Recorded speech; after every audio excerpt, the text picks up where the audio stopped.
ಬೆಂಗಳೂರು ದುಡಿಯಕ್ಕೆ ಬಂದಿದ್ದೀರಾ? ಎಲ್ಲ ಕಡೆ ಎಲ್ಲ ಗಂಡಸರು ಹೆಂಡತಿನ ಮನೆ ಕಡೆ ಬಿಟ್ಬಿಟ್ಟು ಗಂಡಸರು ಬರ್ತಾರೆ ಬೆಂಗಳೂರಿಗೆ ದುಡಿಯೋಕ್ಕೆ. ಇಲ್ಲಿ ಪಾಪ ನೋಡಿ ಇವ್ರ ವಿದ್ಯಾಟ ಹೆಂಗಿದೆ ಅಂದರೆ ದೇವರು ತನ್ನ ಗಂಡನಿಗೆ ಒಂದು ಚಟಾನು ಕೊಟ್ಬಿಟ್ಟ. ಚಟ ಅನ್ನೋದು ಅವ್ರು ತೊಗೊಂಡಿರ್ತಾರೆ ಬಿಡಿ, ದೇವ್ರಿಗೆ ಹೇಳ್ಬಾರ್ದು ಪಾಪ. ಅವ್ರ ಚಟದಿಂದ ಅವ್ರು ನೇಣಾಕೊಂಡು ಸತ್ತು ಇವತ್ತು ಇವ್ರು ಬೀದಿ ಪಾಲಾಗಿ ಇವತ್ತು ಇವ್ರು ಪಡ್ತಿರ್ತಕ್ಕಂಥ ಕಷ್ಟನ ಕೇಳಿದ್ರೆ ನಮಗೆ ಬೇಜಾರಾಗುತ್ತೆ ಸ್ನೇಹಿತರೆ.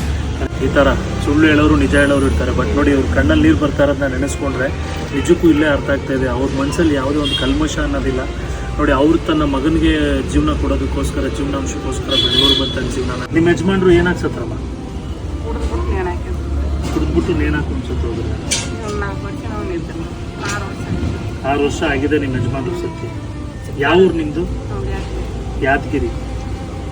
ಇವಾಗ ಎಲ್ಲಿ ಬಂದಿರೋದು? ಬೆಂಗಳೂರಿಗೆ ಬಂದಿದ್ದೀರಾ? ಬೆಂಗಳೂರು ದುಡಿಯಕ್ಕೆ ಬಂದಿದ್ದೀರಾ?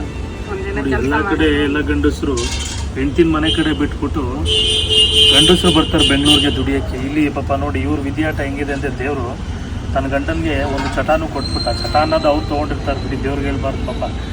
ಅವ್ರ ಚಟದಿಂದ ಅವ್ರು ನೇಣಾಕೊಂಡು ಸತ್ತು ಇವತ್ತು ಇವ್ರು ಬೀದಿ ಪಾಲಾಗಿ ಇವತ್ತು ಇವ್ರು ಪಡ್ತಿರ್ತಕ್ಕಂಥ ಕಷ್ಟನ ಕೇಳಿದ್ರೆ ನಮಗೆ ಬೇಜಾರಾಗುತ್ತೆ ಸ್ನೇಹಿತರೆ.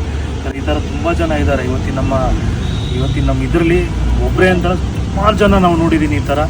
ಯಾವತ್ತು ಕುಡಿದು ಚಟಕ್ಕೆ ಬಿದ್ದು ಇವತ್ತು ನೋಡಿ ಇವ್ರನ್ನ ಬೀದಿ ಪಾಲು ಮಾಡಿದ್ದಾರೆ. ಇವತ್ತು ಇವರು ಬೆಂಗಳೂರು ಜೀವನ ಎಷ್ಟು ಕಷ್ಟ ಇದೆ ಅನ್ನೋದೇ ಗೊತ್ತಿಲ್ಲ ಪಾಪ ಅಮಾಯಕರು ಇವರು. ಬಟ್ ಬಂದ್ಬಿಟ್ಟಿದ್ದಾರೆ. ಬೇರೆ ಏನು ಅವ್ರಿಗೆ ಗೊತ್ತಾಗ್ತಾ ಇಲ್ಲ ಏನು ಮಾಡಬೇಕು ಅಂತೇಳಿ. ಈಗೇನೋ ಕೆಲಸ ಮಾಡ್ತಿದ್ದೀರಾ? ನಾವು ಮನೆ ಕೆಲಸ ಮಾಡ್ತಾ ಇದ್ದೀರಾ? ಎಷ್ಟು ಕೊಡ್ತಾರಮ್ಮ ನಿಮಗೆ? ಒಂದು ಮನೆ ಕೆಲಸ ಮಾಡಿದ್ರೆ 1200-1000 ರೂಪಾಯಿ ಕೊಡ್ತಾರೆ. ಸ್ವಂತ ಮನೆನಾ ನಿಮ್ಮದು? ಅಡುಗೆ ಮನೇಲಿದ್ದೀರಾ? ಸುಮ್ಮನೆ ಕೇಳಿದೆ ಸ್ನೇಹಿತರೆ, ಸುಮ್ಮನೆ ಕೇಳಿದೆ ಸ್ವಂತ ಮನೆನಾ ಅಂತ. ಕೆಲವ್ರು ಇರ್ತಾರೆ ಈ ಥರ ಸುಳ್ಳು ಹೇಳೋರು ನಿಜ ಹೇಳೋರು ಇರ್ತಾರೆ. ಬಟ್ ನೋಡಿ ಅವ್ರ ಕಣ್ಣಲ್ಲಿ ನೀರು ಬರ್ತಾ ಇರೋದನ್ನ ನೆನೆಸ್ಕೊಂಡ್ರೆ ನಿಜಕ್ಕೂ ಇಲ್ಲೇ ಅರ್ಥ ಆಗ್ತಾ ಇದೆ. ಅವ್ರ ಮನಸ್ಸಲ್ಲಿ ಯಾವುದೇ ಒಂದು ಕಲ್ಮಶ ಅನ್ನೋದಿಲ್ಲ. ನೋಡಿ ಅವ್ರು ತನ್ನ ಮಗನಿಗೆ ಜೀವನ ಕೊಡೋದಕ್ಕೋಸ್ಕರ ಜೀವನಾಂಶಕ್ಕೋಸ್ಕರ ಬೆಂಗಳೂರು ಬಂತ ಜೀವನ ಅವ್ರು ಮಾಡ್ತಿದ್ದಾರೆ. ಅವರು ತುಂಬಾ ಕಷ್ಟ ಇದೆ ಬೆಂಗಳೂರು ಜೀವನ ಸ್ನೇಹಿತರೆ. ಬಟ್ ಈಗಲೂ ಪಾಪ ಅವರು ಹತ್ಕೊಂಡು ಕೇಳ್ತಿರೋ ನೋಡಿ ನಿಜಕ್ಕೂ ನಮಗೂ ಕೂಡ ತುಂಬಾ ಬೇಜಾರಾಗ್ತಾ ಇದೆ. ಇವತ್ತು ನಮ್ಮ ಬೆಂಗಳೂರಿನ ಸ್ಥಿತಿಗಳೆಲ್ಲ ನಿಮ್ಗೆ ತುಂಬ ಚೆನ್ನಾಗಿ ಗೊತ್ತಿರುತ್ತೆ. ಆಗಿನಿದ್ರಲ್ಲೂ ಕೂಡ ಅವ್ರು ಎಷ್ಟು ಕಷ್ಟಪಡ್ತಿದ್ದಾರೆ ಅನ್ನೋದಕ್ಕೆ ಈ ಅಮ್ಮನೇ ತುಂಬಾ ಸಾಕ್ಷಿಯಾಗಿದ್ದಾರೆ. ಈಗ ನಮ್ಮಿಂದ ನೀವೇನು ಆಗಬೇಕು ಅಂತ ಕೇಳ್ತೀರಮ್ಮ? ನಮ್ಮ ನೋಡಿ ನಮ್ಮ ಆಸೆ ಫೌಂಡೇಶನ್ ಇರೋದೇ ನಾವು ಈ ಬಡವ್ರ ಮಕ್ಕಳಿಗೆ ಸಹಾಯ ಮಾಡ್ಬೇಕು. ನಾವು ಬಡವರೆಲ್ಲ ಕಷ್ಟ ಆಯ್ತು. ಅದೇ ನಮ್ಮಿಂದ ನಿಮ್ಗೆ ಏನ್ ಸಹಾಯ ಬೇಕಮ್ಮ? ಓದಕ್ಕಾಗಲ್ಲ, ಇಲ್ಲ ಇಚ್ಛೆ ಇಲ್ರಿ. ಅಕ್ಷರ ಜ್ಞಾನ ಎಲ್ಲ ಬರೀತಾನೆ ಓದಕ್ಕಾಗಲ್ಲ. ಓದಲ್ರಿ ಅಕ್ಷರ ಜ್ಞಾನ ಎಲ್ಲ ಯಾವ್ದಾದ್ರು ಟ್ಯೂಷನ್ ಗೀಷನ್ ಹಾಕ್ಬೇಕೇನ? ಟ್ಯೂಷನ್ ಹೋಗ್ತೀಯ? ಹಾಕಿದ್ರೆ ಓದ್ತೀಯ? ಚೆನ್ನಾಗಿ ಓದ್ತೀಯಾ? ಅದು ಬಿಟ್ಟು ಇನ್ನೇನು ಆಸೆ ಇದೆ ಜೀವನದಲ್ಲಿ? ಏನಾಗ್ಬೇಕಂತ ಆಸೆ ಇದೆ?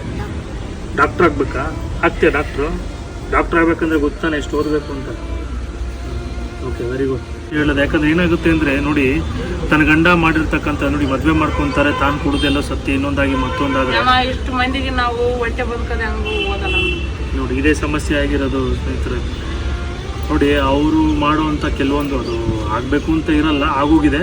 ನೋಡಿ ಈಗ ತನ್ನ ಮಗ ಓದೋದನ್ನ ಬಿಟ್ಟು ಇವಾಗ ಅವನಿಗೆ 600 ರೂಪಾಯಿ ಕೂಲಿ ಕೆಲಸಕ್ಕೆ ಅಂತ ಹೋಗ್ತಾರೆ. ನಮ್ಮ ಮಾವನ ಮಕ್ಕಳೆಲ್ಲ ಪಾಸ್ ಆಗ್ಬಿಟ್ರು.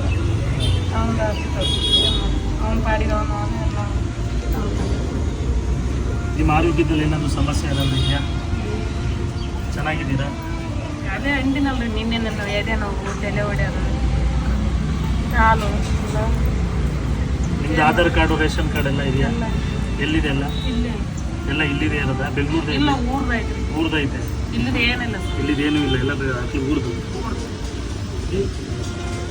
ಸರಿನಮ್ಮ, ಆಯಿತು. ನಮ್ಮ ಆಸೆ ಫೌಂಡೇಶನಿಂದ ನಿಮ್ಗೆ ಏನೆಲ್ಲ ಸವಲತ್ತುಗಳು ಬರುತ್ತೆ ಅನ್ನೋದನ್ನ ನಾನು ನಿಮ್ಗೆ ಹೇಳ್ತಾ ಹೋಗ್ತೀವಿ, ತಿಳಿಸ್ತಾ ಹೋಗ್ತೀವಿ. ಅದ್ರ ಬಗ್ಗೆ ಅದರಿಂದ ನಿಮ್ಗೆ ಏನೇನು ಸಹಾಯ ಬೇಕು ಅನ್ನೋದನ್ನು ಕೂಡ ನಾವು ನಮ್ಮ ಆಸೆ ಫೌಂಡೇಶನಿಂದ ನಾವು ಮಾಡಿಕೊಡ್ತೀವಿ.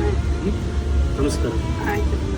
ಓಕೆ, ನಮಸ್ಕಾರ ವೀಕ್ಷಕರೇ. ಇವಾಗ ನೋಡಿದ್ರಲ್ಲ ಈಗ ಅವ್ರ ಸಮಸ್ಯೆ ಏನೇನು ಅಂತ ಅವ್ರು ಹೇಳಿದ್ದಾರೆ. ಸೊ ನೋಡೋಣ, ನಮ್ಮ ಕೈಯಲ್ಲಿ ಆದಷ್ಟು ನಮ್ಮ ಆಸೆ ಫೌಂಡೇಶನ್ ನಾವೇನೆಲ್ಲ ಮಾಡ್ಬೋದು ಅದನ್ನು ಖಂಡಿತವಾಗ್ಲೂ ನಾವು ಅದನ್ನು ಮಾಡ್ಕೊಡ್ತೀವಿ. ಯಾರಿಗೂ ಕೂಡ ಆಶ್ವಾಸನೆ ಮಾತುಗಳನ್ನ ಕೊಡೋದಕ್ಕಿಂತ ಹೆಚ್ಚಾಗಿ ಮಾಡಿ ತೋರಿಸ್ಬೇಕನ್ನೋದೇ ನಮ್ಮ ಆಸೆ ಫೌಂಡೇಶನ್ ಇರೋದು. ಸೊ ಅದನ್ನು ಖಂಡಿತವಾಗ್ಲೂ ನಾವು ನಮ್ಮ ಟೀಮ್ ಎಲ್ಲರೂ ರೆಡಿಯಾಗಿದ್ದೀವಿ. ಆಸೆ ಫೌಂಡೇಶನ್ ವತಿಯಿಂದ ನಿಮಗೆ ಆಗಲಿ ಯಾರಿಗೇ ಆಗಲಿ ಮತ್ತೊಬ್ಬರಿಗೆ ಆಗಲಿ ಈ ಥರ ಯಾರೋ ನಿರ್ಗತಿಕರು ಬಡವರು ಕಡು ಬಡವರು ಅಂತ ಇರ್ತಾರೆ, ತಂದೆ ತಾಯಿ ಇಲ್ಲದೆ ಇರ್ತಕ್ಕಂಥ ಮಕ್ಕಳು. ಇವಾಗ ನೋಡಿ ಇಲ್ಲೇ ಎಕ್ಸಾಂಪಲ್ ನೋಡಿ ಒಂದು ಹೇಳ್ತೀನಿ. ತಂದೆ ತಾಯಿ ಇಲ್ಲದೆ ಇರ್ತಕ್ಕಂಥ ಮಕ್ಕಳು ಕೆಲವು ಕಡೆ ಎಲ್ಲ ಬಂದು ಕೆಲಸ ಮಾಡಿಕೊಂಡು ಓದಬೇಕು ಅನ್ನೋರು ಆಸೆ ಪಟ್ಟು ಇರ್ತಾರೆ. ಆಮೇಲೆ ಕೆಲವು ಓದೋಕ್ಕೆ ಇರಲ್ಲ, ನಾನು ದುಡಿಬೇಕು, ನಾನು ಆರಾಮಾಗಿರಬೇಕು ಅನ್ನೋದೇ ನೋಡ್ತಿರ್ತಾರೆ. ಈಗಿನ ಕಾಲದಲ್ಲಿ ಕೆಲವು ಮಕ್ಕಳು ಓದಬೇಕನ್ನೋ ಮಕ್ಕಳು ತುಂಬ ಜನ ಇದ್ದಾರೆ. ಸೊ ಅವ್ರನ್ನೆಲ್ಲ ನಾವು ಹುಡ್ಕೊಡ್ತಾ ಹೋಗ್ತಾ ಇವತ್ತು ಅವ್ರನ್ನೂ ಹಿಡಿದು ಅವ್ರಿಗೊಂದು ಒಳ್ಳೆ ಎಜುಕೇಷನ್ ಕೊಡಬೇಕು ಅಂತಲೇ ನಮ್ಮ ಆಸೆ ಫೌಂಡೇಶನ್ ಇರೋದು.